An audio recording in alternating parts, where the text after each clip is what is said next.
What's up, everybody? Welcome to episode 14 of Buckets of Duckets. I am your host, Chase Myers. Over there is my co-host, the one, Josh Watts. What's up, ladies and gentlemen out there in Ducket Land? This is episode 14, which is half of 28, which is one more than a baker's dozen, which is exactly how many millions of ducats we're going to make when Chase knocks Conor McGregor the fuck out. Ooh, so let's talk about it. Let's talk, because I have reason to believe now that Conor McGregor knows. I have reason to believe he knows I'm talking shit. I've been if you listen to this podcast regularly, you know, for pretty much since we started it, I've been calling Conor McGregor's bitch ass out because I'm trying to get paid. Okay, he's too scary to come fight me in pay-per-view. All right. And I'm looking over our podcast numbers, just fucking banging, right? One of the top podcasts in the country. And I look at it, and I'm looking at all the different countries that listen to our podcast. All of them, because there's more than all one. Of them. And it turns out there's a percentage of listeners in Ireland. Hey, Connor. Hey, buddy. Hey, McGregor family. It's the whole family. You know, the whole family's sitting around the radio like they did in A Christmas Story. They're all sitting around. Connor's laying on his stomach with his feet kicked up behind him, and his hand in his chin listening. And then Chase's voice crackles over the radio, and the fear grows in the pit of his stomach just as a puddle grows underneath his tiny little baby dick. And he runs and hides in the bedroom underneath the bed and just cries and cries and cries and prays for the mercy that he knows will never come because he's crossed Chase Myers. Fight me, bruh. That was hot fire, Josh. That was fucking hot fire. God damn. Guys, make sure you subscribe on YouTube. It was so hot fire, my kids are beating on the door right now to tell me to shut the fuck up. Calm down, Daddy. Calm down. The people ain't ready. The people ain't ready for all that heat. Make sure you subscribe to us on YouTube. Subscribe anywhere that you listen to podcasts. Leave us a review on iTunes, 5 stars. It helps your boys out. Yeah. Man, how's your week been? It's been good. You might notice I have a fresh cut. Yeah, you do. Still mohawk. I didn't want this fresh cut. I wanted to grow out my mohawk a little wider, like this. So I had started laying the basis, and I still had that nice fucking fat ass strip there. And then last night, when I laid down with my beautiful baby, apparently there was a fruit snack or two on the pillow. No. And when I laid my head on it, no, the heat of my big sexy brain melted the gelatinous fruit snack into my hair, and it probably would have washed out or cut out or combed out, but that's not how you work. It's not me, dog. You take no half measures. No half measures. Nah, I took a field knife I had sharpened on a bloody rock, and I just shaved the rest of my head. I like the thin strip. Like I thought, and I liked your. This is probably the way to do it if you're gonna grow it back out wider, is to start from fresh. But I wanted to see how the progression was gonna go with you growing. Me too. A side of your hair longer than the middle of your hair. Like I just wanted to see what that process was about. Me too. So I'm a little upset that we lost that because of some gummies, but it's okay. It'll be back in 2 weeks. My hair grows back quick, but yeah. So I was a little heartbroken. My wife was more heartbroken. She was super into the mohawk, my Spartan hair. She was really into it. So since I don't have that haircut, I've had to kill more of my neighbors than I did with the haircut to impress and feed her bloodlust. So, right. And so it's tough times. Mm-hmm. And she never gets enough, honestly. Like not ever. Uh-oh. The Watts beast might need to be let out. I didn't realize Daisy was in this room until we started recording. She stood up from behind me over there. And now she's by the door. Yeah, let her out, man. Yeah. Come on. You guys playing an open fire hydrant today. She found a hydrant? Yeah, man. That's a big day in a dog's life. There's a house in my neighborhood where 3 cops live. So I didn't want to be in their yard. 3 cops live in that neighborhood. I understand. In one house. No, all in one house? Yeah. Yeah, it's 3 cops or like roommates. Super. All right. We know what I think about cops and pigs, but These dudes have always been really nice. They're like young guys, and they've always been really nice when I walk the kids around because they have their trucks out, and they'll always let Zoe or Henry sit in their car and then play with the lights.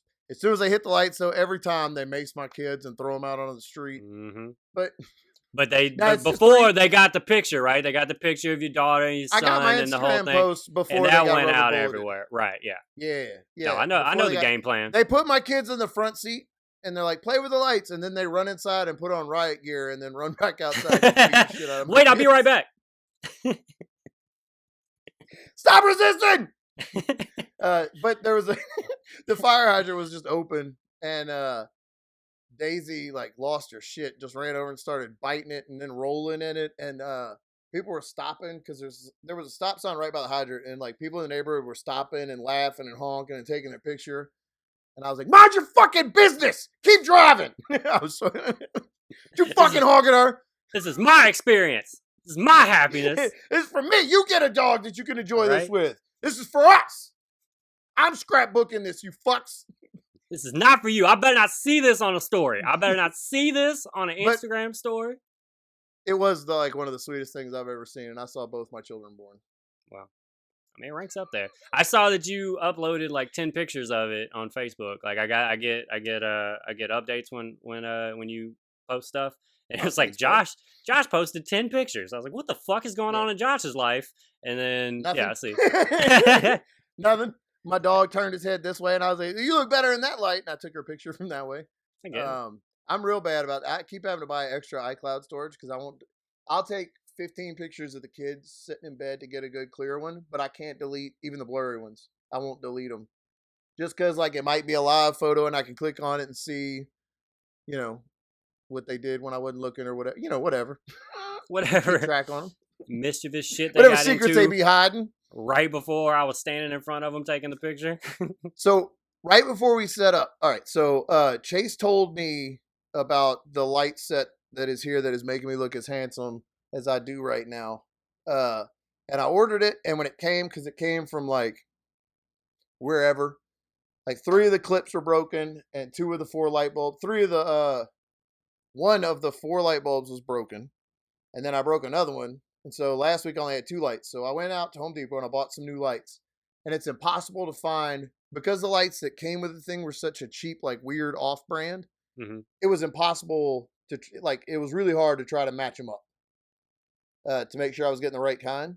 Yep. So I thought I did after a lot of research and standing at Home Depot like a real asshole. Just my thumb in my butt cheeks and looking at light bulbs for 20 minutes. You gotta stop doing that, man. Nah, I do. That's how I think. I came in and I plugged them in, and it didn't say on the box that they take a minute to light up. Oh, and I know you couldn't handle that. I know you lost your shit. Was like, you motherfucker! And then the light flashes like on you. Oh. Devil, and I was like, ah! Home Depot, you're mine! And then by the time I was done yelling, the lights were all the way up, and I was like, ah! All right. Oh, this looks really nice. Look at that. Good then. This looks good. This is exactly what I wanted. Huh. Hey, thanks. Maybe get your shit together a little bit quicker next time, but thanks, Yeah. Don't give me time to scream. I watched a Zoom comedy show last night, and yeah, I did. I wanted to check it out. I wanted to see. I haven't really watched one that I wasn't a part of, and boy, it wasn't great to the last comedian. I'm not gonna lie. I had a real squeamish. Like, we've talked about me not being able to handle like open mic comedy. Like I can't be in the same room of that awkwardness. It doesn't. I want to make sure that this translates to the people that don't actually know you. When Chase says that he can't handle it, it's not just like it upsets him or he'll like, or it puts him in a bad mood. He will walk away from the show and he will never remember your name. If you're not funny at a show and then you come and talk to him, it will be years before he remembers your name. We did shows with people for like 4 years, and like I know their families. I've met their mothers. And Chase doesn't remember who the fuck they are because they're not funny. Tell me one good tag he had. That's what he says. That's it right there. Yo, Why would I remember his name? What's a good tag he ever said? what's a Man, good fuck that tag? dude. What's a good Like, format? He jumped your car off when we broke down on the road, and you're like, yeah, it wasn't funny though, was it? And I was like, well, I mean, if you I had guess told me it was wasn't a dude that jumped my car off, I'd remember that. But you telling me he's a comedian, I don't remember being a comedian. Yeah, man. Zoom, I'm watching, and but to let we're being a little cute right now. It was Josh Watts' show. I wanted to watch one of my favorite comedians perform, and thank God I got off of that list where Scott kept asking me every week if I wanted to do it. I'm laying low at this point, and I appreciate Josh not outing me and being like, Chase would love to do it, because I can't say no, and I would end up doing it. Yeah, of course. Of course. As soon as it was over, I was like, Chase told me that his dick gets hard every time he thinks about Zoom shows. And they were like, you could have just said he wanted to do the show, and I was like, meh. Nah, the dick hard thing though, like you need to know. You need to know. Blue Chew sponsors our podcast, so every time his dick gets hard, we got to tell everybody. That's true. Which is basically just an hour-long podcast of us doing that ad, because your boy stays rocked as soon as up. He started it's just like at least this one. So whenever I'm on the Zoom shows, and by the way, we always say that like everybody's shitty or whatever and stuff like that. We're just being kind, we're fucking around. But it is a weird environment, and like I do. It's a hard place to do comedy. It's a hard way to do comedy. And I do like to, if I'm watching a show, I don't like to be in the room the whole time before I perform. I'll watch a little bit, get a feel of the crowd, but then I like to walk away and kind of think of what I'm going to say, pace a little bit. But like, I sit front row until they bring me up. I'm right fucking there looking at the host right in his face. Like, elbows on my knees, like ready to go. That's always weird to me when comics do that. Whenever they call up a comic on stage and he's that. Still sitting at the table in the room and walks up from the table. I signed up tonight? Oh, yeah, it's me. Like, how'd you not know you was next, bro? But yeah, you can't do that in a Zoom show, especially when you're on it, because then you just look like a jerk if you walk away or if you, like, cut away from it because you can't watch anymore. But I don't know, man. What was your experience since you actually did it? I'm talking like this is my story. I just... Well, I have gotten out of 2 Zoom shows because of my children. Yeah. As we've clearly explained. So I felt obligated to do this show up until right as I set up to do it. And then I was praying that they would get me out of it again. Because I never know what to talk about. Because it doesn't feel right to do my material that people pay money for free for anybody on the internet. So I want to do... Yeah, you want to do a free show. So yeah, I'm trying to do a free show. Here's the jokes that aren't worth anything. Here you go. So I'm like, all right, so I saw a video. It was weird. It's uncomfortable. People don't know how to. I don't know, man. It's a weird situation. It's hard to. There's no energy buildup. There's no feedback from anybody. It's just you're telling jokes into a vacuum, and some of you aren't even telling jokes. You're just saying things into a vacuum, and you could feel everybody's awkwardness with it. But when it would get too awkward and I wanted out, I would just act. Because my kids were, even if they weren't, I would just go, oh no, oh, and I'd hey, put that down. Put that down. And I'd mute the video. But I didn't know what to talk about last night. So in our group message with some of my other comic friends, I asked for a topic, and then I just tried to make a story up. Can I jump in real quick? I was really impressed with that, man. So I'm in that group. Obviously, I'd be pretty mad if Josh had a group of comedians that I wasn't involved in. But yeah, minutes before Josh went on, he asked us like, "Hey, what's a topic?" And somebody threw out premarital sex. And dude, you ripped it, man. You had a great was that story real? No, dude, that's okay. I purposely didn't talk to you about this last night because I wanted to talk about it on the show. That was really fucking impressive, man. Part of it is real, like the very basis of it was real. I told a story about sneaking in my You might family. as well tell it now, yeah. We went to a small church, and my family, every month, different families in the church would sign up to like change the communion and clean the church or whatever. And this month was my family's month, and I was new to driving, and I had a new truck that I loved a lot.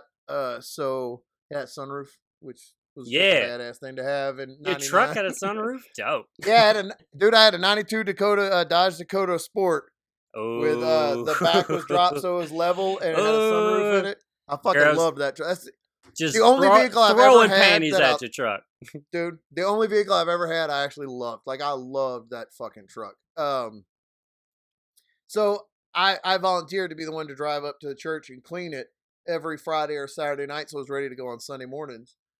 And one night I went out on a date, and I don't remember if we saw Austin Powers or Toy Story, but it was like something around that time that dates the time frame. That's so funny that it was either or. Like I Yeah, it was can't one of those. remember. Well, okay, I had. Did you go on a date to both movies? Yes, with the same girl. Oh, okay. And each incident was its own crazy thing. So all right, well I'll get okay. So we're getting into this. Yeah, so I go on this date with this girl and like things get heated up and in the How could joke they and not? nobody caught it. In the joke I said things were getting hot in the car and she was fingering me pretty good and we wanted to go. And I was so proud of that and nobody To be fair, it's a Zoom vacuum. I think that I was laughing watching. I know our buddy Morgan Wright, getting Rights Down to It. Getting Rights down to it podcast. Change the fucking name, Morgan. Put some form of those words into Apple Podcasts and you'll find it. But yeah, he also watched because he was the one that gave you the suggestion, which meant he just really wanted to see what his joke sounded like through you. I've done that, dude. My favorite parts of other people's acts are the tags that I've given them. Like I will. Our buddy Travis Elkins, who we are contractually obligated to mention every episode. Apparently, he gave me a great tag to this joke that I do about this guy I saw in San Francisco, and I still do the joke. And literally, he came see me do a show in Seattle, and I did it like just because he was in the room to show like, hey, dude, it still got fire. Like you still got fire on that joke. And he told me, he was like, that's the only reason I came to the show. I wanted to I wanted to hear the tag. I wanted to see if my joke was still out there. And so in the story, things start heating up. We don't have where to go because I'm 18, she's, whatever. And I think she was 18, 17, something. We were close. And so we were like, oh, I got a key to a church. And my church was like literally a remodeled house in a neighborhood. So there was people like right around it. We pulled up. Everybody in that neighborhood knows. I mean, like literally a 2-lane road with no line in between it was the street across. Like it was very small neighborhood in Denham. Makes me sad every time I drive around there and that church is gone. Not because I cared about the church, but like so many years there. And you got so many good fucks. Dates. Yeah, you got so many good fucks in there, bro. Like, and so that's where you became a man. So I'm just being a heathen and taking this date to the church so we can try to get it on. And look, if I know one thing, there's no such thing as a bigger sin. It's all sin. So what's it? Yeah. What's the matter if it's? What's the matter if it's in the church? I circled the church in my truck with my lights off like several times to make sure the coast was clear from God or whatever. Yeah, you gotta do that so it's not suspicious. That's what you gotta make sure. Yeah, so it's not suspicious. I circled the church without my lights on, and and so we go inside and start messing around in the preacher's office because that's where the couch was, and it was one of those plastic like fake leather ones, so my thighs would. Oh. And then we started making noise the whole time. We start hearing some commotion, and then the door gets kicked in, and there's flashlights in my face, and it's cops because the neighbors saw people sneaking into a church, and they busted in. And no joke, when they came in, I had literally, in the most unattractive, unmanly way ever, pulled my pants down. Like I just grabbed my tighty whities by the thing, like whoopsie daisy, and like I've been over like it. There we go. I had them around my ankle. Hey there, buddy. Dynamite. And in the story, I said that the cops tased me and beat the shit out of me, and then. Oh, I thought that was the true point. No, the true point is they busted in, they interviewed us, and then took her home to her house, and then left me there. Like they drove away with me still. The church door was still open. I was just sitting on the thing, like, all right. But in the story, they tased me and beat the shit out of me. And when they take the girl, like when they take her to her parents, they bring her home to her parents, the cop, as he's uncuffing me, leans over and goes, I guess what they say is true. Premarital sex is dangerous. Am I right? And it slaps me on the back and walks away. it was good, man. It was good because you did that thing where you presented it as like, this is the piece. And you were like, Yeah. I want to talk to you about premarital sex. And you started off I talking did. about it. And then you closed with like the premarital sex, like the cop telling you that joke. Like it was really good put together. I made it up. I Yeah. made most of it up on the. Yeah, I've never told it as a joke before. and quickly. Like that's what I was impressed with, man. It was 10 minutes after we told you that you were babbling it to the millions and millions. And one thing, this is something that I do that goes back to when we started. Me and you started around the same time. Like we would see each other at the same mics that we've talked about 100 times. We used to, me, you, and Mike Honoré and some other guys. We would always come up with a game at open mics just to keep it interesting because you're working on the same jokes, so you're trying to. And we would do things like, "Hey, fit this phrase into your set somehow." They used to be my favorite, man. And whoever can fit this phrase in the best in their set wins. And then that keeps the comics interesting because you're listening to see where they're going to fit it in. Other people hear the game and then join it. It just makes for it's a fun game that makes you think and makes you create. And it's a good way to get your brain going. And it's fun. The closeness that we had with those comics, like when we were starting out, Mike Honoré and those are like, it's like real, like now we're 10 years in, like looking back on it, I realize like how like that was really a cool thing, man. Like I have close comedian friends in Seattle, and we never played goofy writing games, and we had a buddy of ours, John Lombard, that had this great joke about Topanga from Boy Meets World, and because because it was so many of the same comics there, we all loved that joke. After a while of hearing him tell the joke, we just started like, hey, when he tells this joke, we're going to all lose our goddamn minds. And he would start the joke, and all the comedians, would stand up and shaking each other. And you goddamn right, Topanga thick, and yelling and screaming. Like, it was. Oh, dude, we would all yell the tags with them. That was fun. Yeah, we all knew the joke. It was just like, man, I'm never gonna have like like that moment like with other comics. It's impossible. How do you recreate spending 3 years every Wednesday with the same handful of people, and just how it made us better comics, Now it's since I don't really, with the kids, I don't get to do a whole lot of open mics. It's more you want me, you got to pay me, son. Yeah. So it's harder for me to do that. And sometimes when I go to shows, there's a big difference in Louisiana between the New Orleans comedy scene and the Baton Rouge comedy scene. Yeah. For whatever reason, I got more nervous in the New Orleans area because to me, New Orleans, there's going to be more people. And I would get in my head going to New Orleans because it's New Orleans. It's not a shitty daiquiri bar in Baton Rouge. It's a shitty bar in New Orleans. Mm-hmm. So I would get in my head. It's got to be better. Yeah. One way I would get over it was I started getting some of my friends would give me a topic and I would just try to make a story up right there about it. Because then it made me think, and I could usually do it pretty good. And if it bombed, then I think I was also protecting myself because if it bombed, that's not material. I just wrote it. Didn't know what I was doing, so who cares? Just messing around. Just have a good time, bro. But it never really. That's usually when I do better. If I'm nervous and ask for a topic. And last night, dude, I had nothing. I couldn't think of anything I wanted to talk about, and so I just asked for that topic and just tried to ad lib a story altogether about it. Yeah, I was impressed. Yeah, it was great, dude. It really was. How much car fucking did you used to do back in the day? All right. The same girl from the church story. After we got busted at the church, we used to. My friend's mom worked nights, so she was never home, and I would go pick this girl up, and she would sneak out of her house. We would drive to my friend's driveway and fuck in his driveway in my truck. And then I would drive her home and leave. Dude, I used to have a Jeep Grand Cherokee when I was in high school, and the back seats laid down. Know what I'm saying, bruh? And dude, I fucked so many times in that goddamn Jeep. It's crazy. Like I couldn't. I was never gonna be alone with a girl in a house where parents weren't. My parents weren't letting me do that. Like I'd have to always do like. I got busted by the cops fucking one time too.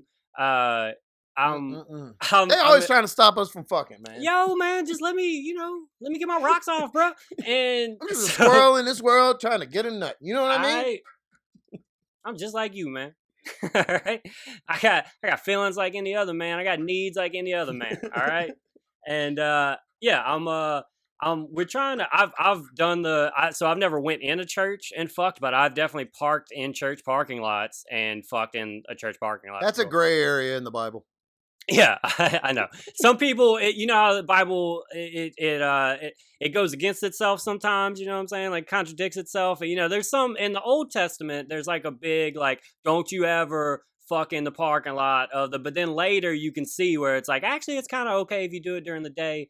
And you know, I believe it's in Corinthians 7. They're like, if thou fuckest inside a church, you have to put lamb blood on the door. I think it is. You're right. You're right. And whoever has so that way the cops pass over. That's what that's for. Yeah, they're like, oh, that's lamb, and then they pass over. Hence the Passover feast.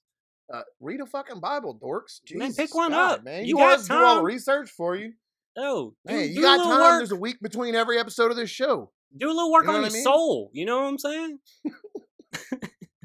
You got to train your biblical muscles, your soul muscle. Do you remember Immaculate Conception, that Catholic church by the high school we went to? Yeah. Is that the church you fucked at?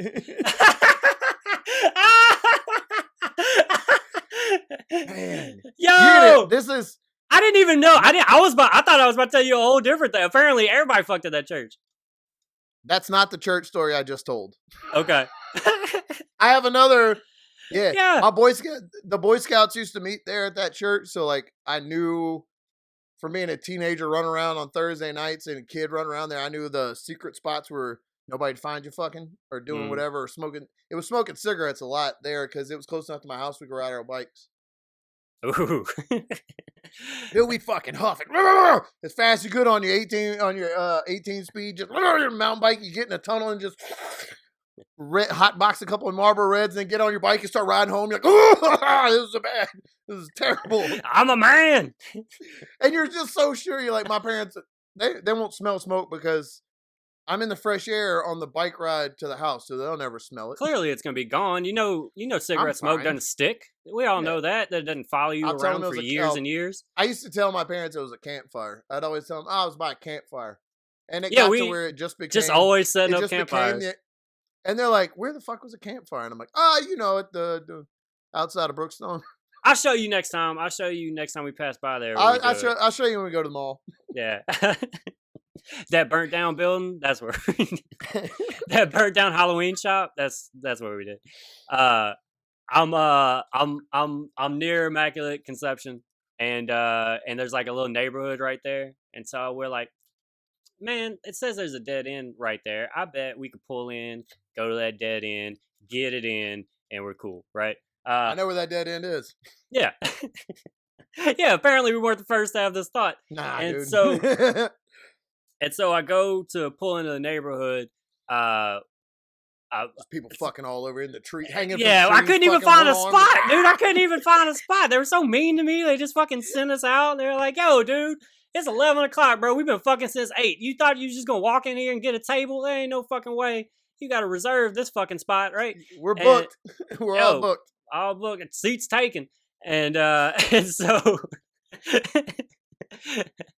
Man, I feel like I'm always just, every story also has like a weed element to it, especially after last week, but that's my life. I'm okay with it. And so I'm I'm smoking a blunt. I've smoked every day since I was a child, basically. Are you for real? Yes, no, this was I have finally spoken into existence that I'm a cool guy smoking weed, right? And I'm smoking purple. I remember at the time because I was like cool shit. Webby and Boosie were always rapping about perp. And so I just think I'm the coolest. I'm about to get some. I'm smoking a blunt, 1996 Jeep Grand Cherokee, baby. And gets better. I pull into the neighborhood, and the second we pull in, there's a cop in front of us. And I was like, fuck. And he lives in the neighborhood. And so I kind of follow him back, and it turns out he lives not far from that dead end. He's like 2 houses away, right? And so I pull in, I see that he lives there, and I go, man, we got to find another spot, right? So then I go to the dead end, I back out and leave, and this cop backs out of his house and follows me out. Yeah. And he follows me out. Now I got weed in the car. I'm freaking out, right? And so I know that cop's name. I know that cop's name because he lived by us. Oh, fuck him. Fuck you. And so I'm freaking out. And so I get to the beginning of the neighborhood. He pulls me over. I do that thing where I jump out the car first, which is not a good move. Like, now that I know, but like 17-year-old Chase didn't know that. And so jump out the car, immediately just start storytelling. Waving off. Hey, you gotta stay in the car. There's no need to get out. There's nothing. We're fine. We're perfectly fine. There's no problems. No drugs going on. No you drugs don't at all. Drugs, so I don't even know. I mean, I wouldn't even ask you about drugs. Honestly. Nah, put the radio down. You don't even need that radio. Leave your gun in the car. Why you need a gun? You got handcuffs? You don't need them. Don't need them at all. And so I get out and I don't really know what to talk to him about, because I don't want to tell him, we was driving down there because I was trying to fuck in your neighborhood. And then I also I don't want him getting there. As a kid, you think that's a dumb thing to say, but it's actually the best. I should have just said that's what you should have said. Yeah, that's definitely what you should have said. I should have just said that. And and so trying to get my dick wet, cop. I'm trying to keep him from my car so he can smell the smoke. You know what I'm saying? Yeah, of course. And I'm I know what you're doing. I know what happens when you get pulled over. Yeah, I've been there. We've been there. We can tell that story next. And so, he's at. I was like, we turned down here. I needed to turn around, and he was like, "Why'd you drive all the way?" Actually, it was very confusing because he didn't realize that I followed him into the neighborhood. He thought that I was parked at that dead end. He drove in and then I backed out. So we had this weird thing where he was like, "What happened?" And I was like, "Oh, I was going to turn around." And we drove there and backed out. And he was like, "Why didn't you just immediately turn around?" And I was like, I didn't want to pull into nobody's driveway. You know what I'm saying? I'm just a good dude, just not wanting to pull into nobody's driveway. And then I realized I don't want no trouble.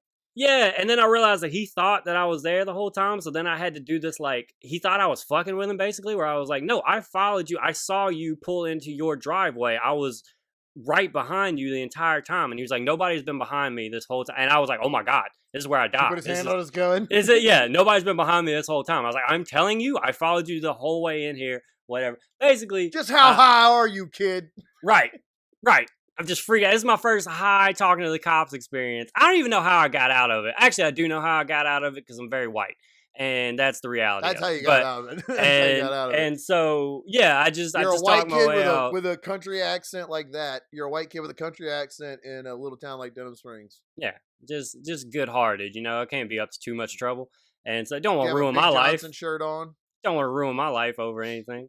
And, yeah, and so but that was I had that experience. A lot of church fucking. So that cop, all right. Yeah, that's so crazy that we're like telling separate stories that we've never told each other, and we're like crossing over of like, oh yeah, I know that. That cop is now dead. Yeah, may he rest in hell. Fuck that guy. Anyway, his daughter went to school with me. And do you remember earlier in the podcast, Check the Archives? I told the story. I said it like somebody over here. Check the Archives. We got a producer. There's a producer sitting over there. I told the story about whenever I would stun. You notice I flexed when I did it just to get that in. I would stun people for money at school. Like if you paid me $1, I'd stun. Okay. That guy's daughter, that cop's daughter, was one of the cheerleader. And she was up on a bench one day, and somebody paid me $2.50. See, you can't be up on benches. You can't be up on benches in high school. Anything can happen to you. Just talking. And the worst thing you want to do in high school is mind your own business. All right, you need to have your head on a swivel at all times. Don't ever mind your own business. Don't ever think you're safe. Don't ever think you're safe. And I took off my button-up flannel to reveal my Austin 316 shirt, obviously, even though I was about to do a diamond cutter. And I took off running. And I jumped up on the same bench she was on, and I just jumped off and caught her head and diamond cutted her onto a pack of, like a big pile of backpacks because it was recess and everybody was standing around the benches. Oh, okay. I was about to say, dude, that sounds pretty brutal until the backpack. At the high school, there was just the benches. Everybody would pile their book sacks down, and I caught her and grabbed her. And, like, all I'm doing is holding your head and you're falling down with me. Like, I'm not really hurting anybody. unless they start shit afterwards, and then it's on. Oh, you're mad that I just yanked you out for no reason without telling you why? Fuck you. And then we fight. But so I ran and caught her, Good diamond attitude to cut have. her. She laughed at the time. I laughed, sort of. You have to laugh a little bit so they think you're joking and not just, I got to stun people, so I don't give a fuck how you feel about it. You know, I had to be like, oh, that was good fun, right? You piece of shit. You're fucking dead. But she acted like it was cool, and then she went home and snitched on me. And the next day, her cop-ass dad, I got called to the office. And I went in the office. There's a cop standing there. He's got his hands on his little fat hips. And he tells me, oh, chunky hips. I don't know. Old fat ass hips. He's old, dumpy, cottage cheese ass fat fuck. He told me, he said, how old are you? And for whatever reason, I was like, I'm not answering anything unless my parents are here. Because he's a cop. Yeah, that's a good mess. And that's a good move. Oh, no, it's not. Because then the principal's like, oh, we can call your parents. I was like, no. Nah, dude, I'll tell you whatever you want to know. As we've learned from stories we've told on here, any moment that happened in our youth, we did not think that our parents would be told about it. Like, we were I don't very want much... my parents involved in anything in my youthful life. They didn't need to know shit about what was going on. Don't tell them nothing. And, take my own path, so then that cop was like, so I understand that I'll never forget it. He said, you performed a wrestling maneuver on my stepdaughter. And I remember thinking, you fucking dork, a wrestling maneuver. I stunned her skank ass is what I did. Get it right. And he told me, he said, now that's, I don't remember the exact term, but he explained to me that was assault, and that he was going to take me downtown, and that I was going to get booked for assault, and like I was going to spend the night in jail, and just all this. That's very fair. That's all appropriate things to be saying to a kid and threats to make for a kid clearly goofing off. Right, and he had his handcuffs in his hand, but I didn't believe him. I just did not. No, you're not. I don't believe ridiculous. You. Yeah. There's no video. There's no. No, you're not. You're not going to take me away from this school in handcuffs in a cop car because, and I hate to admit this was 1997, 6 and 7. So cops didn't come to high schools to take kids away. I was a white kid in a middle class school, so they weren't going to come take me away. But this fat fuck was pretty mad that I stunned his daughter. So he was threatening it, and I think he knew that I didn't believe him. So he took me out to the car. But he didn't put the handcuffs on me. He was like, let's go out to my car. And he put his hand on my neck and squeezed like he was really trying to intimidate me. He was trying to scare you. A 16-year-old kid, 16, 17-year-old kid. Now please understand, I was a huge dickhead about it. And yeah, fine. I mean, I'd have fought 16-year-old you, yeah. but he got me out to the car and he bluffed me a little bit more. And then I think we both realized, like, you're not going to take me anywhere. I know you're not. You know you're not. You know that I know you're not now. So let's just move on. And he just leaned down and told me, if I ever find out about you touching my stepdaughter again, I will bring you in. And then he took the handcuffs and he went and jingled them like this in my face. And I wish you had done years later. You should have done a magic trick and like put them together. Slammed his hands together, and then when he opened them up, they were hooked to his taser, and he's like, "Whoa!" Oh. But see, after that, he threatened me like that, and then 15, 16 years later, he died of a heart attack. So there you go. Yeah, he just wanted a funny way of working out. He wanted to live out a version of that, like dad cleaning his gun when the boyfriend comes over to visit. He wanted to do that. Though I'm with Tim. There was a lot of that. I remember. You could tell he wanted me to cry. Like, he wanted me to be very afraid of him. That's what it was. He kept putting his hand on his gun, like resting his hand on his hip. Like, he was really trying to intimidate me. But I remember the whole, like, intimidating the boyfriend. Like, I only know the experience that we had growing up where we did. But it seemed like a lot of parents that I would hear talk, like, just dreamed of beating the dog shit out of out of their daughter's boyfriend. I get that a lot. Now Zoe, people are hey, dude, yeah, go. Zoe is beautiful, and people always telling me like, oh, just wait till she starts dating. How many boyfriends you gonna threaten and blah. And as a kid or like coming up whenever we were getting ready to have a baby, I guess I would think it's funny, like, oh, you take out my daughter, you better, whatever, all those bad dad jokes. But um, now that I have kids, it's not funny. It's not a joke. You're threatening, somebody else's child's safety. And I'm raising my daughter well enough that I can trust her decisions. I'll be there in a heartbeat and I will snap a fucker's neck quicker than I cash my checks if it comes down to it. But I trust, I'm going to trust my daughter. Woo! I'm going to trust my daughter and not, I also have a son and I don't want some fucking asshole threatening my son with a gun because he wants to spend time with their daughter. You know? It's just not, it's not funny. I had it happen to me several times. I had a guy jump out. But those situations were right, though. Oh, they were 100% right. Yeah. I have like 15 babies around that I've just abandoned, so they were right to do that. Makes sense. All as a teenager, right? I got you. Yeah. Oh yeah. Every one of my kids now are 20. Yeah. Some of my kids have podcasts that it gets bigger numbers than ours right now. They're gonna plug our show. Oh, good. Maybe we can join that. Yeah, that's all I meant. That's all I meant. They're gonna plug our show. And they're gonna say, go listen to that piece of shit that left us. I don't know where this is going. Let's just I don't have any kids that I abandoned. Let's get out of that. That went down the road. Then I'm a lot of people. You got threatened taking girls out? Oh yeah, man. Yeah, I nonstop every time, and I'm like, I'm a pretty nice guy. Like I'm just goofy, right. Especially back then. It's a weird situation to be in because like when you're standing in the living room, you don't think they're not gonna shoot you. So like, do I act like I'm scared or do I laugh with them or like? Do I push back? Yeah, I had a little bit of that. Sometimes you know. Hey, what about? Hey, you know what I'm gonna do to your daughter? Boom, bro. How about that? What are you gonna do about that? Huh? 3 of them fingers in there, bro. I'm stretching it out. How do you think about that? Full just puss punch right with my fist all the way through. I'm gonna be punching your daughter. That's my plan. I just been looking around for a girl I could punch in the puss, and I wanted it to be your daughter. Can I punch your daughter in the pussy, please? And now that you've come out here and threatened me with that little 22 revolver you got right there, I'm a butt punch your wife too. How about that? What's up, little mama? You want a little in your stank hole? I just wanted to come to you like a man and ask for your wife and your daughter's butthole and puss. You all right with that? I just want to be a man about it. You know what I'm saying? Ain't no need to threaten me. That girl that I got busted with the cops in the church, the real story. So her stepdad was the guy who cut my hair. And I'm embarrassed to say this, but in like 98 or 99, I had like highlights, spiky hair with like blonde highlights and blonde. And I went in one time for him to do it for me. After that, I wasn't even thinking that he's her stepdad. He was the one that answered the door when the cop brought he just their cuts daughter hair home. now.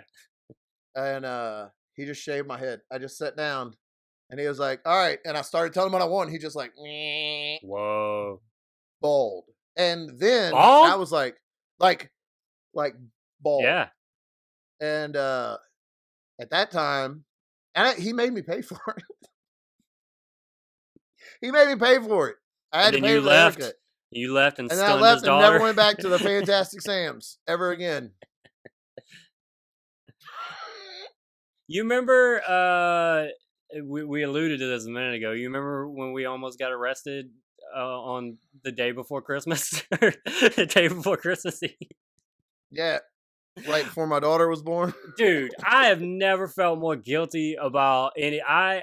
So me and you had a show in Mandeville. We were living in Baton Rouge at the time. I live in Mandeville now. I live or close to. I live by the. It is the eve of Christmas Eve. We do. Oh, fuck, I forget that detail of it all the time. Yes. That's I believe that is the only reason we got off.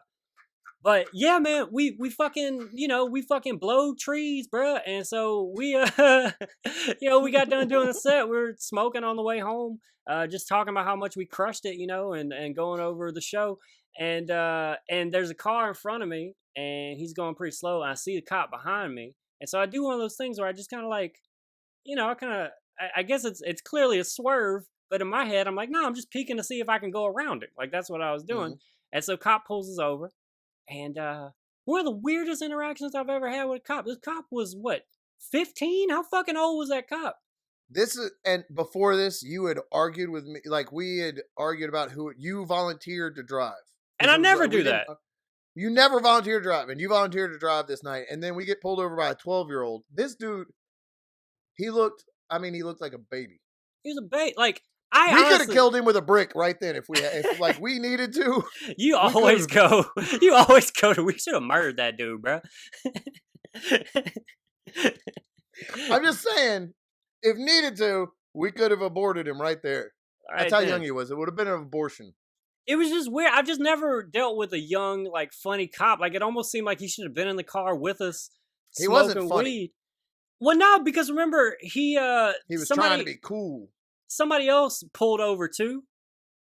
Do you remember that? Like, in the park, and he was like, I guess they did something bad because they staying here. Like, I was like, all right, kind of breaking the. And here's the thing: this was at a point in my life I was probably my brokest. Like, this was my definitely like most starving artist moments in my life. You were living with me, right? I believe so. I'm pretty sure.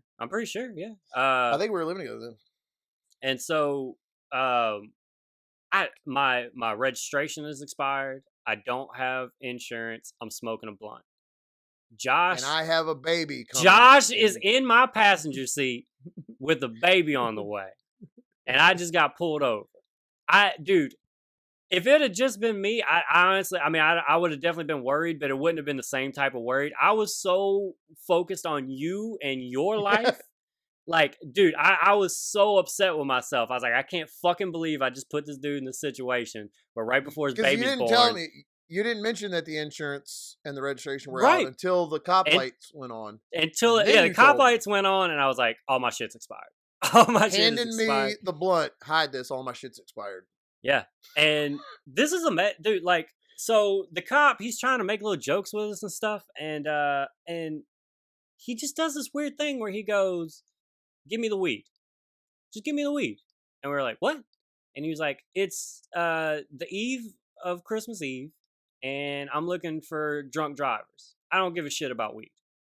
The cop told us, I don't give a shit about weed.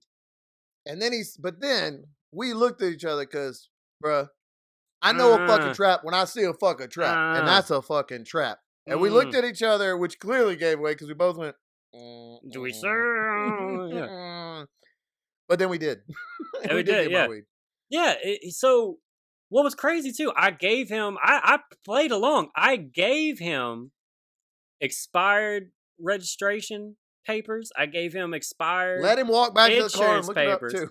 He had it, went back. Yeah, I don't know what the fuck he was doing.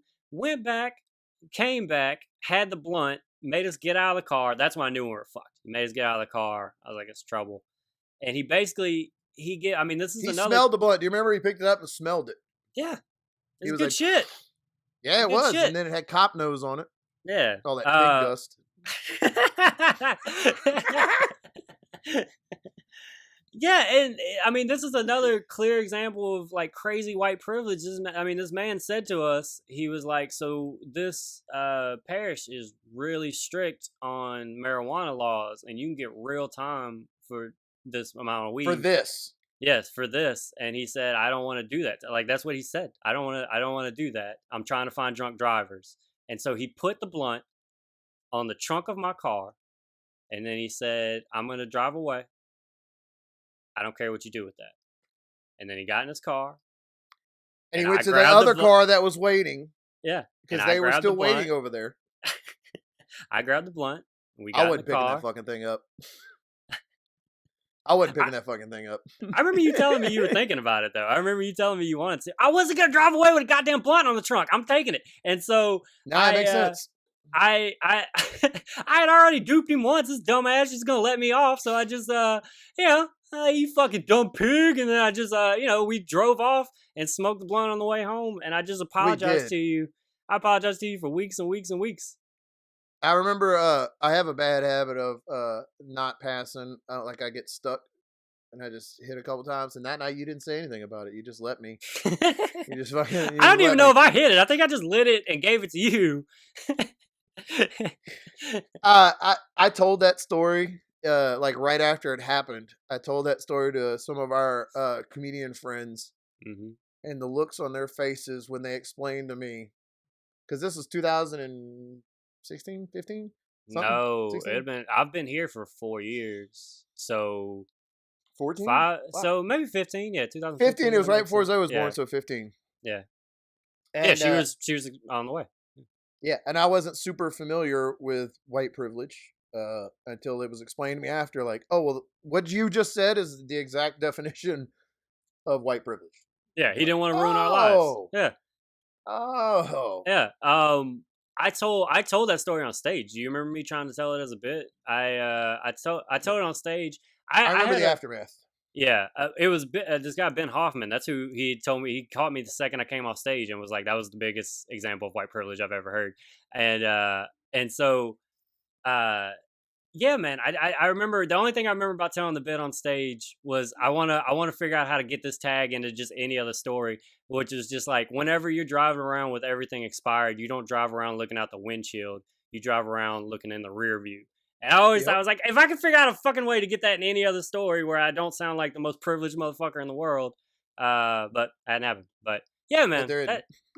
that's that fucking story. Yeah. Oof. Yeah, I can't believe we just brought it up again to bring it up. But my Oh, I mean, butthole was I don't have a clenched problem up. telling it. I mean, it's a thing. I could have made a diamond in my butthole that night. I was Yeah. super tight. Super tight butthole. Where are we at? 50. Can we pause it 1 second? Okay. Did you Yeah, I'll just be right pause back. your recording? No, do I need to? Okay. No, you good. I'll be right back. Yep.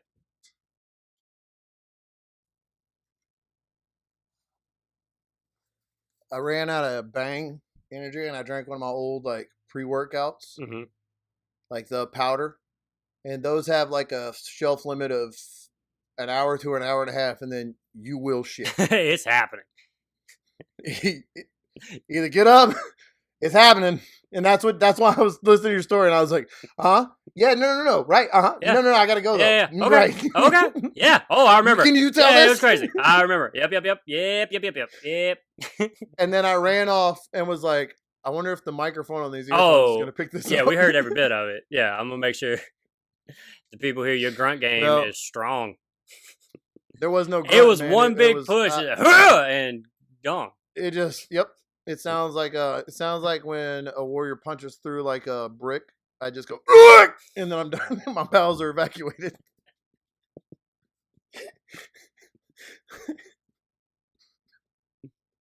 Have you ever seen the movie Major Payne? Oh yes, dude, of course. Okay, Major Payne is one of my favorite movies. It's one of those movies that like I realize doesn't necessarily hold up as well as some stuff and isn't as funny, but to me, it'll never not be funny. That was a movie my family watched. My family still makes jokes referencing that movie. And there's a part where he's in the cafeteria, and every time he opens a soda can, he goes, "Oi!"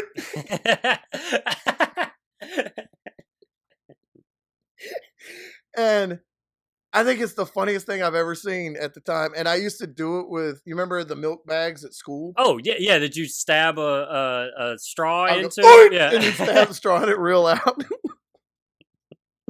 Yeah, what a crazy way to give a bunch of kids just a bag of liquid and fucking have them stab it. That's how we're gonna. That was a weird thing. I've always thought that was funny. You know something else I've always thought is funny that I used to do? When I went to x-ray school, I did it all the time. I would eat or drink as loud as I possibly could. So like I would be in the back of the class drinking a soda. It would just be like, and people would turn around and look at me. And my goal was by the time they turned around and look at me, I was already locked eyes with them because to me that was hilarious. Just waiting. And nobody else thought they would turn around. I'm going already locking eyes with them, and nobody ever. Don't you get it? Dude, because it's funny. Because I'm annoying, and I'm annoying your education. You get it? Isn't that correct? And then you turn around and get mad at me. I'm waiting for it. It's like I'm doing it on purpose. Isn't that funny? It's like I want the most attention in this room. I haven't started doing stand-up comedy yet, so.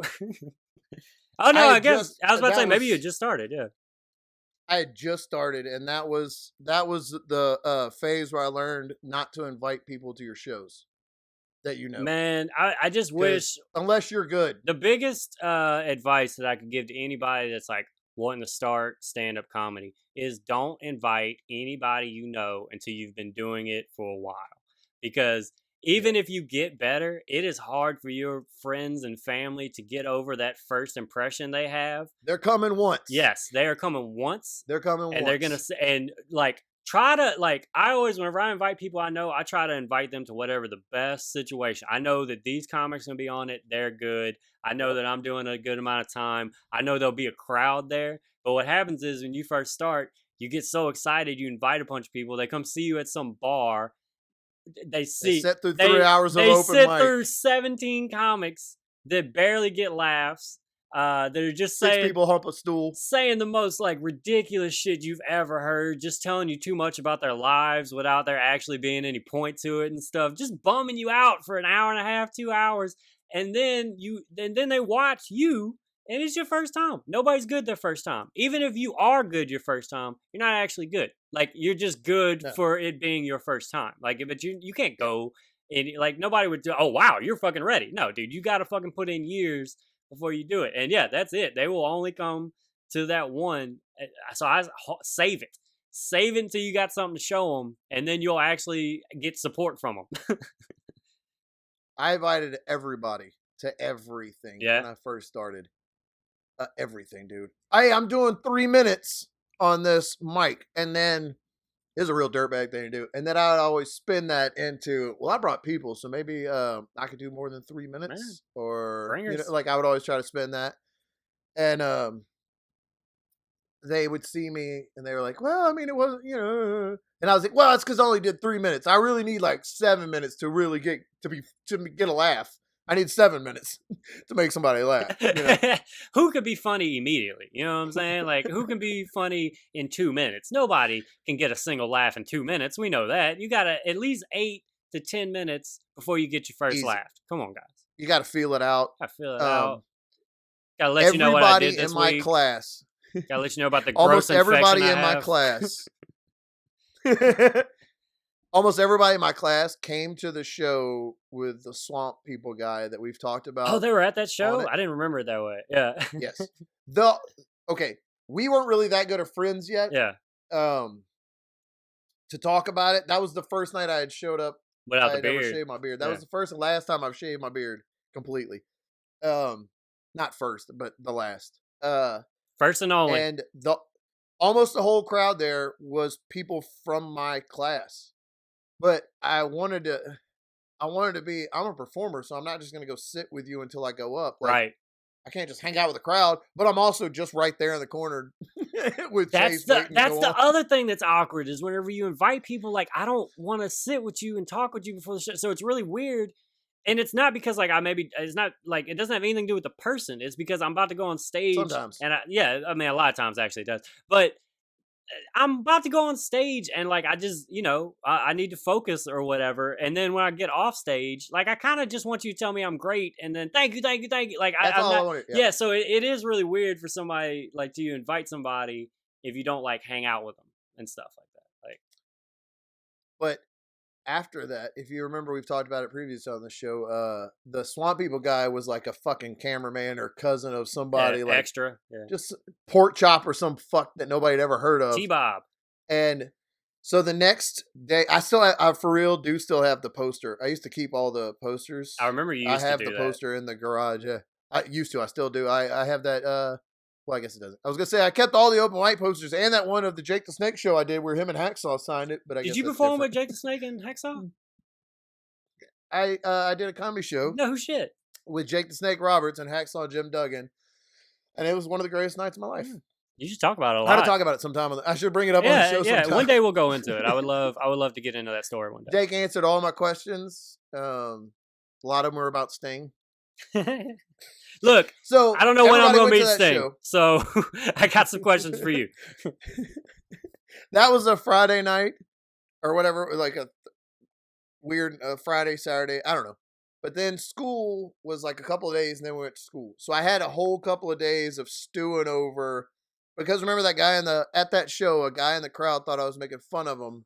Yes. And wanted to fight me.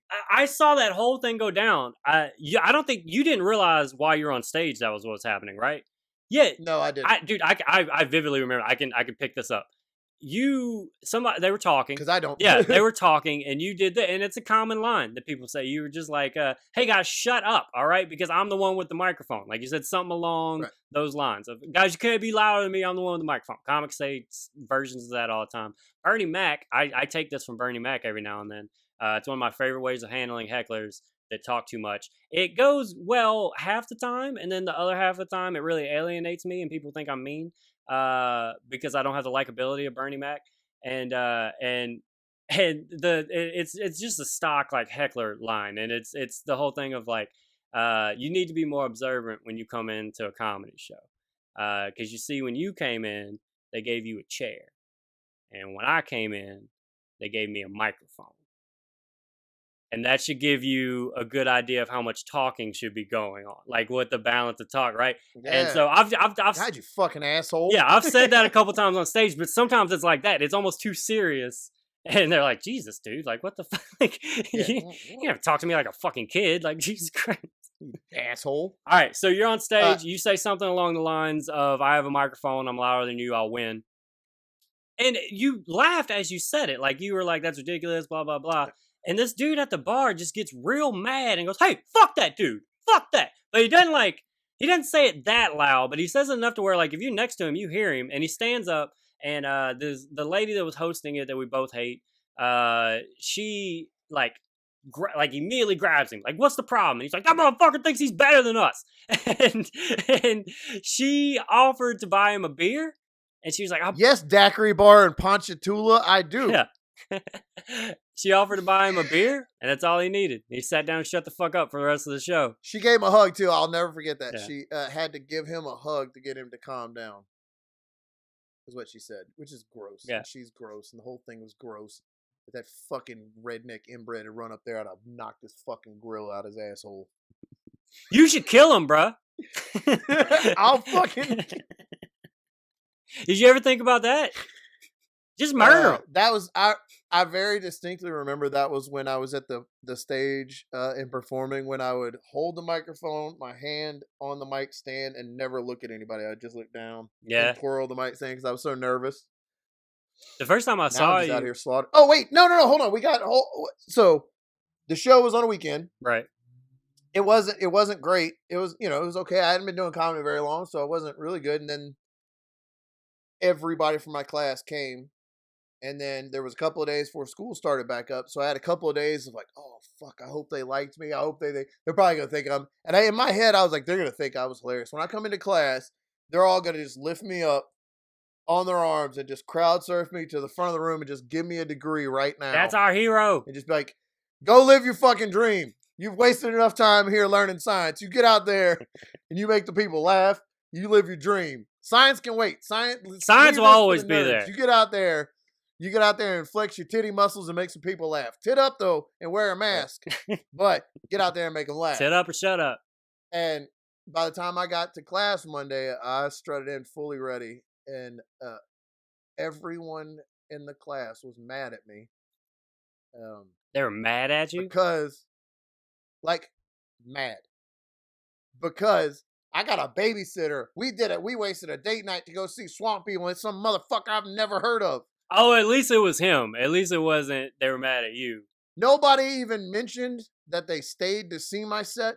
Several people told me they left as soon as they saw it was some T-Bob or some fucking pork chop or P-Row pork chop or pork chop P-Row, whatever his name was. They we just left. We're not going to pay to come in and see some ain't shit that we've never heard of. And I was like, well, you were supposed to come to see me tell jokes. Yeah, that was actually what you were coming for. Me. That was the invitation. You remember? But they were all mad at me about it, and then I never invited anybody to anything else again until the Charlie Murphy show. Right. And then because of Charlie Murphy's name, I told everybody, I'm doing a show with Charlie Murphy. See? You heard of him. He's actually Charlie Murphy, not the real one. Not T-Bob. I used to invite people to everything, and then they would come and you'd go through that awkward where they want to tell you were funny, but you weren't. So they're like, "Oh, yeah, it was weird." Yeah, I never really invited a lot of people to shows. Like I'll do it more so now because You're good I'm now. confident in my performance and Right. everything now. And but yeah, there was for years I was like, I'm not inviting somebody out to like. Plus, how often would we even get to do a good show back then? Like Right. every show Yeah. we did was a fucking disaster. So like I couldn't take the risk of inviting people to come and experience what I experienced 3-4 nights a week. You know what I'm saying? Like, And to pay for it. and to pay for it, and to pay for it. One of my favorite things would be to invite somebody to a show, and then there's a bar out here in Baton Rouge called Phil Brady's, Oh yeah, and it used to have comedy for a I long never time, like performed open there. mics. But I mean, I know it went great, but I never performed there. I invited people to come see this show and to like see me perform. And when I get there, nobody is there.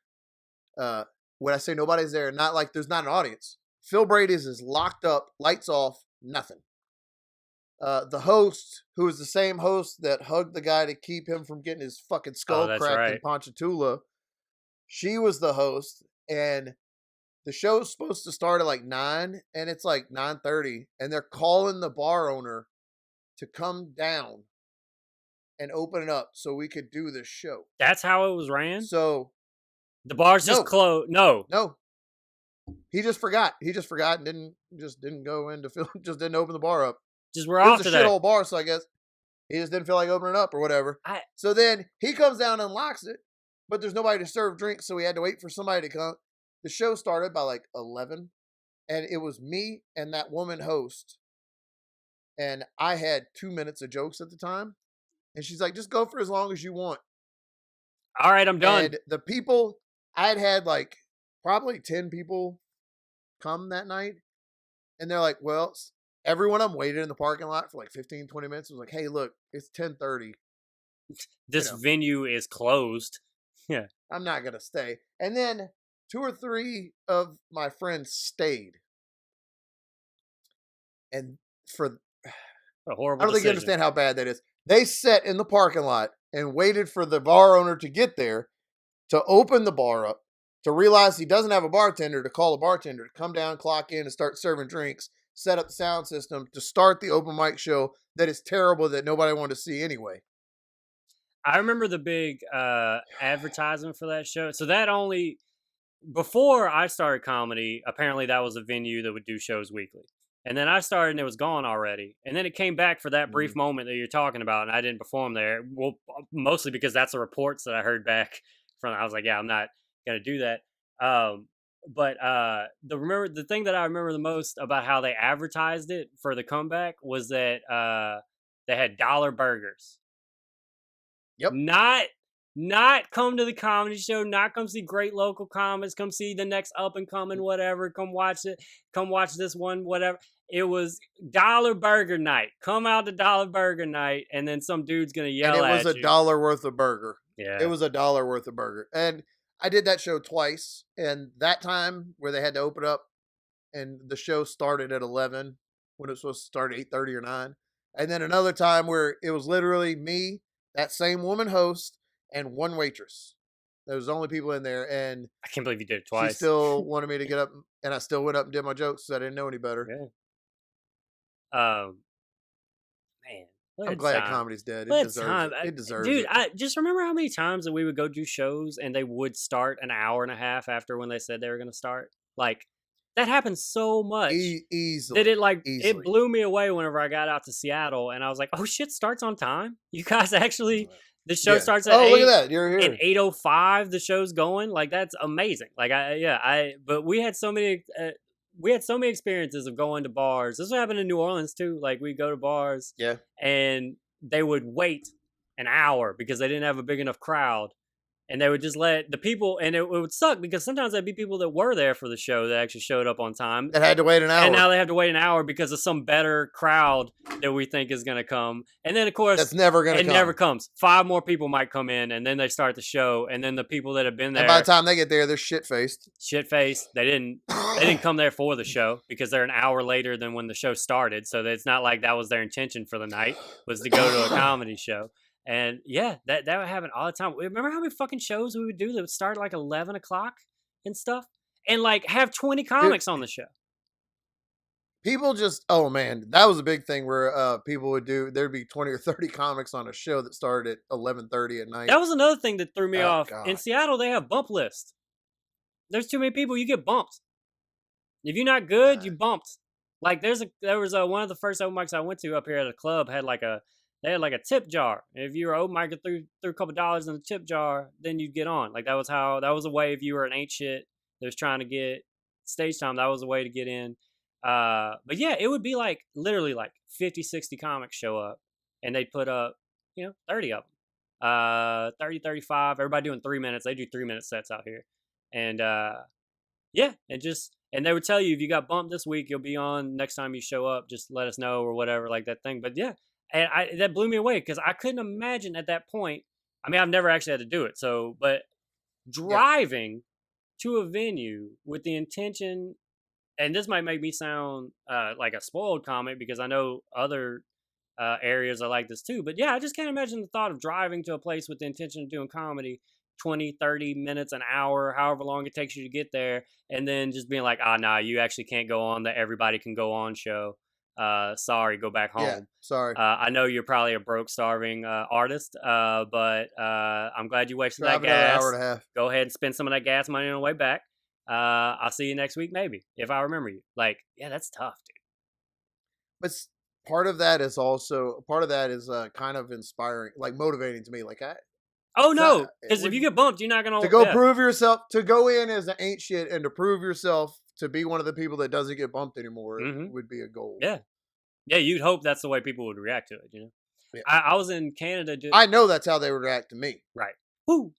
I was in Canada doing shows, and that I was doing open mics and stuff in between my gigs, and I was talking to just like some of the local comics, and I had seen this one comic at like 2 or 3 shows, and she didn't get on, but she was like, so I saw her get on one show, she was hilarious, and then I saw her get bumped from 2 or 3 other shows that week, and because I'm the dude coming in from the States or whatever who's got shows at the club that weekend, I got spots the whole time. I'm the guest coming in. Yeah, you got a little. And so, and I'm talking to her. I'm like, damn, that sucks. Like, and she was like, yeah, but last week I got on 4 times, so I knew this week they weren't going to put me on. I was like, that's what comedy's like for you out here? Like, it's, well, I got to do comedy last week. I'm probably not going to get to do it this week. Like, and she was good. Like, that's crazy. Like, I'm not talking about ain't shit. She was good. Yeah. That's crazy. Yeah. So, like, in some ways, even though, like, we came from such a, like, wild and not structured. It's the Wild West out here, fools. Yeah, for like not structured scene or whatever, but in a lot of ways that made me really strong because I got so much stage time because like whenever I did get to perform, because we were people who actually had a little bit of an act or had time that we could do. So we were always the ones that were closing out these open mics doing 20, 30 minutes or whatever. But also like sometimes, you just go to a random, like the station one like this, it was pretty much 5 minutes every time, but you go to some of these others, and there might only be 9 comics there, and so they're like, "You got 12 minutes. You're just doing 12 minutes at an open mic and then I come out here and I talk to some of the comics and how they came up, and they're doing 3-minute shots at a time, which is the reason why my style is so much different because I had 12 minutes to play around it. I got to learn how to tell a story. I got to learn how to go. A lot of the comics out here are joke, which is good, but there's not a lot of like personality. And what they're doing because they never got the experience. It blew me away how many comics told me that they never got to do like a 15-minute set, and they've been doing it 2-3 years at this point. Like when I talk to them, but it's just so in some ways it's good that coming up in such a bad scene, and because it lets you fuck up without anybody seeing it, and then and if you actually do have some talent, you're gonna get a lot more stage time than what most people would. Like I remember having a conversation with this guy, and he was telling me how many sets he did that year, and I was like, and he just told me like he was like one of those dudes that like knew how many sets he did every year, and I would keep up with that to a degree. Like for a couple years, I always have every show that I have in my phone, so I would count them up at the end of the year and see how many it was. And he was, he was doing like literally like 100 more shows than me, and he was like, that just doesn't seem right. And I was like, well, the difference is because you go and do 2 open mics a night or 3 open mics a night, and that totaled 6 or 9 minutes. I was like, I would go do 1 and do 15 minutes. Like my stage time is so much more than your even you going up more, just because of like just how rubbing it his up. face in it, huh? Oh, just rubbing his face. I let everybody know they not better than me, bro. You know that. I ain't about to let just subtle drop it in there. I ain't about to let nobody know. Because I'm so much better than you. Yeah, I'm so much better. Because I'm so much better, I get so much more time. You know what I'm saying? Because when you're better, you get better spots. They give time to comics that are better. Yeah. So I will work on getting better. That's my move. Yeah. So be funny. I can give one advice, one bit of advice to you, comic. Be funny. My favorite part about the scene down here was whenever you're around for a little while, people start seeing you get the advice from the people that do 1 open mic a year for 30 years down here. And they tell you like they're the. It was such a hard thing to try to like understand who those people were, because when you start comedy, you don't know shit, and you don't like as far as like who's who or like what is a good comic and all that stuff. And so you would just hear like the dude that ran the show at that bar you were talking about, the guy that ran it the first time. I thought that dude was like a legend, and now after it took about 3 years, and I realized like, oh, this is just like an alcoholic. Like this is not this is not like some great like in my head I always had this stuff. It's the same bit. He just gets drunk and tells the same bit at open mics. Yeah, they count the time that they've been going as if like it means anything. Like if you're only performing 15 times a year, I don't give a shit that you've been doing it 10 years longer than me. You actually don't have. Or if you stop for 6 years, it doesn't count. Yeah, and by the way, nobody. Well, I've been doing it 20 years, but 14 years I was kind of taking a break. Yeah. Well, then you've been doing it too. Right. I've been trying to figure out how do you talk about how long like we've been doing comedy now that comedy is dead. Like in February is going to be 10 years of me doing comedy. Do I say I've been doing comedy 10 years, or do I say 9 years and 4 months or whatever the fuck? Like, I'm going to count it. I'm going to say it's 10 years. Count it because you just did Coos Bay, so count it. I did Coos Bay. Yeah, I still performed. I've done a couple Zoom shows. Do your set. Do 7 minutes. Oh, right I'm glad you told me. Here we go. Hey, thanks everybody for coming out. No, yeah. It's let me tell you about premarital. Y'all drive safe tonight.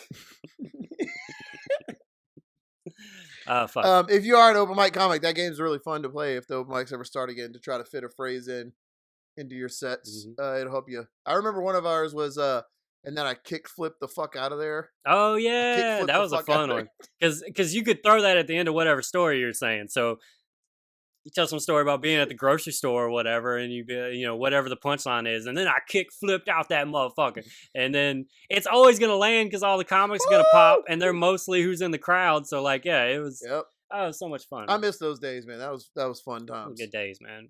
Now the world is over, and we're just out here having our neighbors narc on it. Neighbors narking on neighbors. I seen that motherfucker the other day through the fence. I seen him. He's still sneaking around out there? I seen him through the fence. This got to be close to being over, right? Like he can't. How dumb is this man? I think it is. Yeah. I saw him sneaking around the fence, and I saw him through the cracks in the. This is so shitty. And instead of, I started just calling him out on it. So when I see him, I'd go, "Hey, I don't get. I see you. Give him right here. Go on out." I take 2 pairs of shoes, just beat them together and run out there. Get out! Like you're chasing off a bear. Come on. But I do. I just go, I saw him walking on the other side of the fence. And like I said, there's a yard or 2 between us, so I shouldn't be able to see him. Yeah, you should never see him. Fence. And I just said, "Hey, I see you." Yeah, you. Just walk back. And that was the last time. That was the last That was, but I mean, that was 2 days ago, yesterday, and I just got a new pipe. I'm just gonna be ripping fat rips in my backyard, Yeah, blowing it bruh. right in his old lady's stupid nursing home house. It probably smells like potpourri and old lady farts. I'm just gonna blow huge bong rips in his chimney.